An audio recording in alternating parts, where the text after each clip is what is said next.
Hello, boys and girls. Welcome to the adventures of Jim and Judy in Teleland. Today, we begin the exciting story of the Sunken Treasure. But first, suppose we all go for a visit to Jim and Judy's house. Well, there's Jim. I guess he's going to turn on his television set now. The Sunken Treasure, the story for today. Hey, Judy! Come on in! Well, here's Judy. Now we're all ready. Jim, do you want to tell us what happened? Sure, Bob. First, we saw the pirates' cabin. The pirates were looking at the map, telling them where they were going to find the sunken treasure. The pirates drank something from a bottle, and they were singing, "Yo-ho-ho!" in a bottle of rum. After a while, they fell asleep. Then I said to Judy, "If those pirates find the money, they'll never give it back. I'll get the treasure and give it back to the man who lost it when the ship sank." Judy thought it was a wonderful idea and begged to go with me. So I climbed right into the television set and helped Judy in. We went into the pirates' cabin, and without making a single sound, we took the map. The treasure was near an island far away, so I told Judy we had to get the pirates' boat. While I steered very carefully, Judy looked through the telescope to see where we were going. And then she saw the island with palm trees and mountains and a beautiful white sandy beach. I steered the ship right to the island, and we dropped the anchor. We walked along the beach, and there we found the diving suits that belonged to the pirates. We put them on and went back to the spot on the beach that was marked on the map. Then we went deep, deep down into the water to look for the sunken treasure chest. Here we met all kinds of fish, but we didn't know whether the fish were more afraid of us or of one another. Suddenly we saw the ship. "The treasure must be here." There it was, in one of the cabins, and it belonged to Captain J. Smith, San Francisco, California. The chest was very heavy, but we knew we had to hurry and get it out before the pirates came. So I became a deep-sea cowboy. We were having a wonderful ride until the lobster, he cut the rope. And we were going so fast, we didn't need the fish anymore. We just kept going, and before we knew it, we were back in our own parlor with a treasure chest. We ran inside to tell Mother and Daddy what we had. And then when we came back,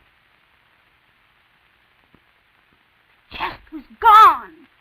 But there on the television screen were the pirates with a chest laughing at us. And we'll have to wait and see what happens next time in the secret cave. Hello, boys and girls. Welcome once again to the adventures of Jim and Judy in Teleland. Today we'll visit the secret cave. Last time, Jim and Judy found Captain Smith's treasure chest and brought it home, but the pirates took the chest back. But we couldn't do a thing until we found Captain Smith, so we turned on the television set, hoping to find him. As we watched the moving scenery, we recognized California and then San Francisco. We sure were glad to see Captain Smith's sign. So we climbed into the television set and then onto the pier. And there we saw a man reading a newspaper. I asked if he were the same Captain Smith whose name was on the treasure chest. He said yes, and then he told us a story that'll make your hair curl. Some time ago, Captain Smith was exploring new lands in South America where no white man ever visited. With his Indian guides, he went through unknown mighty rivers and swampy jungles. When they made camp for the night, the native guides told him about a secret cave they had discovered on a hunting trip. It was filled with gold and precious jewels.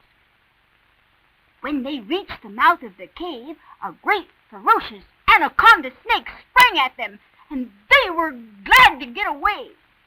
They refused to go again. So Captain Smith set out to find the cave by himself. It was a giant opening in the side of the mountain. With his flashlight, he found his way into the long, dark cave, and there against the wall he saw the treasure. He ran as fast as he could, and while he examined the beautiful jewels, he heard a strange sound. He couldn't imagine where it came from. He turned around, and there was the King of Snakes ready to strike. He whipped out his revolver and bang, bang, bang, shot the snake. Captain Smith took the priceless jewels and returned to the nearest port.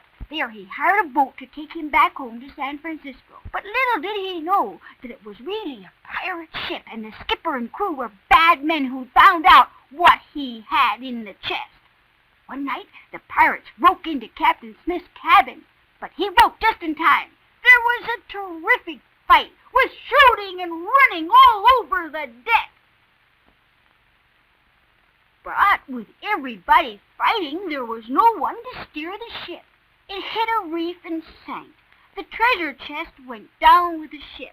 Captain Smith floated on a raft, but he thought the pirates had drowned.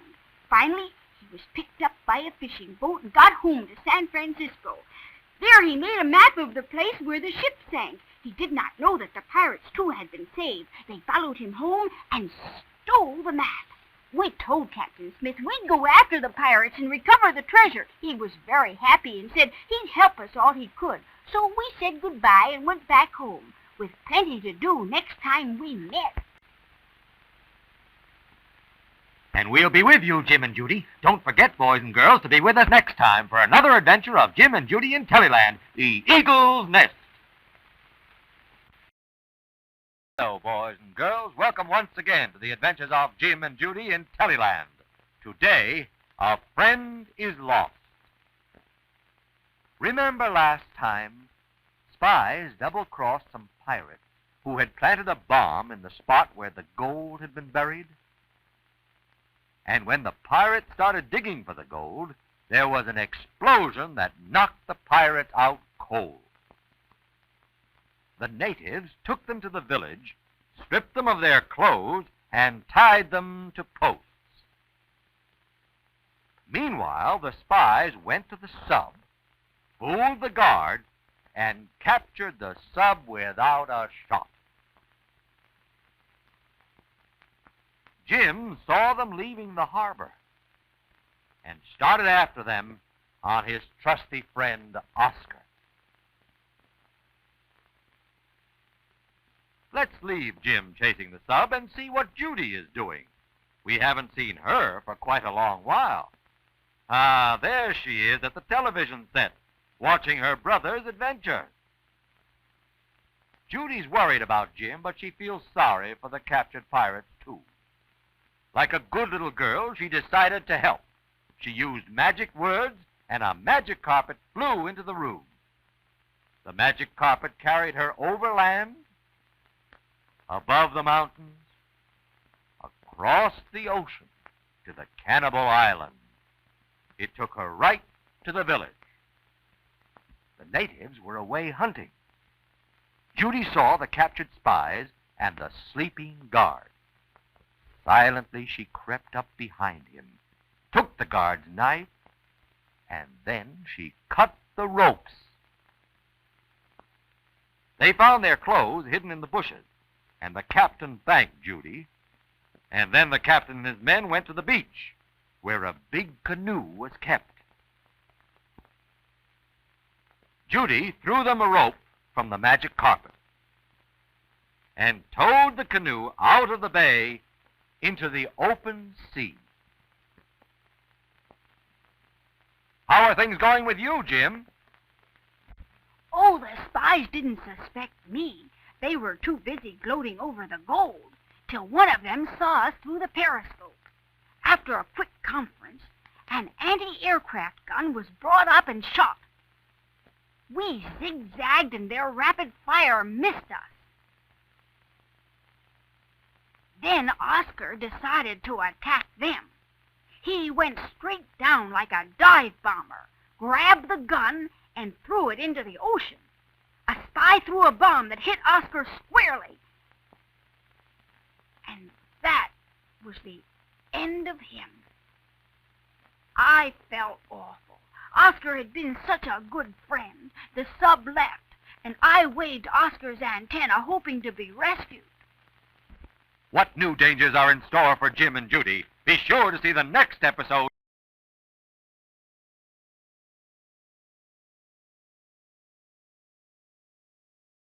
Hello, boys and girls. Welcome once again to the adventures of Jim and Judy in Teleland. Today, Kidnapped. Remember last time, Judy watched television and saw Jim and a captured submarine crew. Feeling sorry for the pirates, she flew on the magic carpet, took a knife from a native guard, and helped the sailors escape in a canoe. Meanwhile, as Jim was chasing the sub, the spies tried to shoot him down. Oscar attacked the sub, destroyed the gun, but was hit by a bomb, and Jim was left alone in the ocean. Any ships in sight, Jim? No, but there was something on the horizon. Gosh, it was my sister Judy. How did she get into the picture? She sure had a lot to explain. I was real glad to see her, but I wondered why she was towing those pirates. We raced over the ocean, towing the pirates in their canoe. The captain told us they wanted to go ashore as we flew along the coast and sighted a cabin.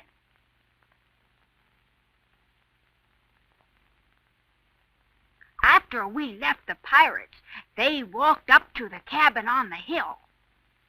We hid the magic carpet in the bushes and went up to the cabin, too.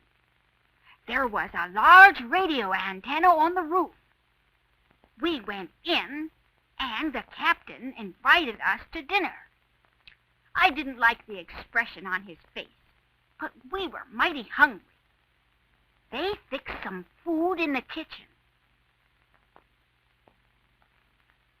A sailor brought it to us, and after eating, we both felt sleepy. So we went straight to bed. Judy slept soundly, but I stayed awake, wondering. Were we drugged so the pirates could steal our magic carpet? Without knowing the magic words, they never could command it. Then I heard the captain using short wave. From his talk, I knew he had contacted the spies in the submarine. Early next morning, I saw the sub. The spies got out and carried the gold ashore. The two scoundrels were bargaining. They called me in and asked where the gold came from. I refused to answer. They called Judy and threatened to shoot her. Okay, I shouted, the gold came from Mars, but only Professor Gray can build a spaceship to go there. Will Professor Gray build a spaceship to take them to Mars? Be sure to see the next episode titled Spaceship.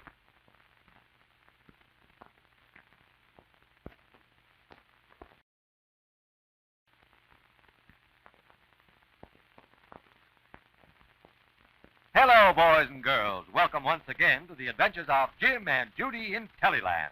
Today, the Spaceship. Remember last time, Judy, riding on her magic carpet, towed a canoe filled with pirates. She found Jim, and he climbed up beside her. They flew off. At last, they reached the pirate's cabin on the seashore. While Judy was asleep, Jim woke up and overheard the captain talking on the short wave with the old spy. Next day, a submarine arrived with all the spies who threatened to harm Judy unless Jim told them where the stolen gold had come from. Jim, did they give up the idea of going to Mars for more gold? No, sir. They wanted to go more than ever. I told them about the wonderful castle on Mars and the cellar full of gold and precious stones. The old spy made a phone call and handed me the receiver. I was connected with a great research center where Professor Gray worked on his famous experiments. After I talked to him, the professor and his assistants went right to the airport and boarded their private helicopter. They flew across the land and arrived at our cabin. I told the professor the story. He produced plans for building a spaceship. They agreed. He explained it would cost $5 million. Work began immediately. Big trucks brought in all kinds of machinery, and workshops were set up. Excavating machines dug up the ground. The place was turned into a great pier so an ocean steamer could land. Professor Gray and his assistants worked hard day and night. The skeleton of the spaceship was started, and soon the ship was finished. The control room and living quarters were equipped with special stabilizers. Professor Gray laid out a route to Mars and told the pirates and spies we would start next day. I couldn't sleep, so I went outside and looked through a lighted window. To my surprise, the old spy was giving his friend some sleeping powder. Aha! The spies wanted to get rid of their pirate companions. Now the captain had a taste of his own medicine. It was high time for us to get away. So the spies couldn't stop us from going to Mars. We climbed into the spaceship. Professor Gray was at the controls and he turned the lever. There was a terrific explosion as the spaceship took off and left the pirates below. Will the spies get the Martian gold? Be sure to see the next exciting episode titled The Frustrated Robbery.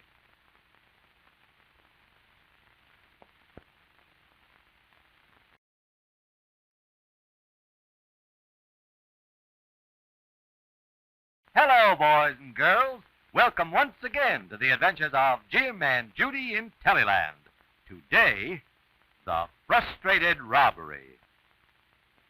Remember, last time the spies and the pirates wanted to go to Mars for more gold. So they got Professor Gray to build a spaceship. When the ship was ready, Professor Gray announced they would leave the next day. That night, Jim saw the spies put sleeping powder into the pirates' glasses.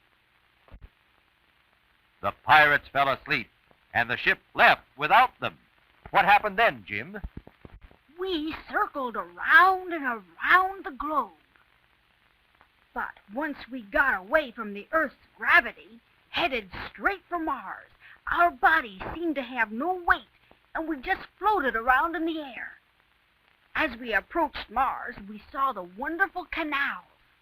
Then a flying saucer approached and ordered us to land, which we did right away. A policeman riding a large bee invited us to the castle. Huge insects acting as air taxis quickly took us there. We were each given an antenna so we could communicate with the insects. The spies wanted to exploit the insects and stop two termites to talk to them. They seemed to be up to another mean trick. I tuned in and heard the termites complain about their mortal enemy, a great antlion, who pounced on stray termites and ate them. The spies promised to free them from their enemy, the antlion. The termites brought two large leaves, and one of the spies, carrying a hand grenade, climbed inside. The termites dropped the leaf at the antlion den and ran away. The antlion, curious to taste this new food, got blown to bits. The grateful termites became the spies' slaves and began digging a tunnel for them. They all dug and carried the earth away. The castle had a cellar, and the tunnel ran right to where the gold was stored. When the tunnel was finished, the spies walked into the castle cellar and were amazed. There were hundreds of bags full of gold. The termites were ordered to load them in the spaceship. Meantime, we were enjoying a hop on a friendly grasshopper when we saw dozens of termites loading the spaceship with stolen gold. Judy cried, "Ask that nice spider to stop them."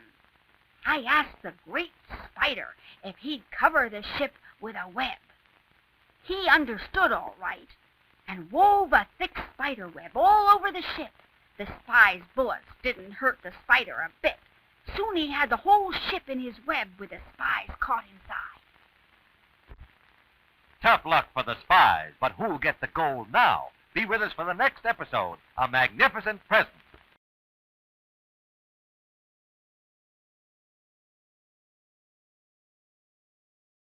Hello, boys and girls. Welcome once again to the adventures of Jim and Judy in Teleland.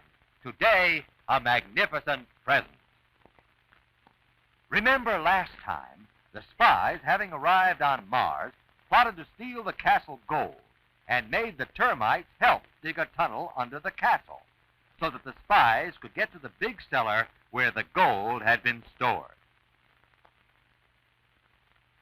While the termites were loading the spaceship, Jim and Judy asked a huge spider to stop the thieves by spinning a strong web around the ship. Did you catch the spies, Jim? Yes, sir. And when the police arrived, all they had to do was remove the web and arrest the trapped spies. They were taken to the castle for trial. The judges held a conference and called witnesses. They talked to us and then to the termites. The head judge pronounced sentence, 10 years hard labor in Termite City. The spies were taken there for their punishment.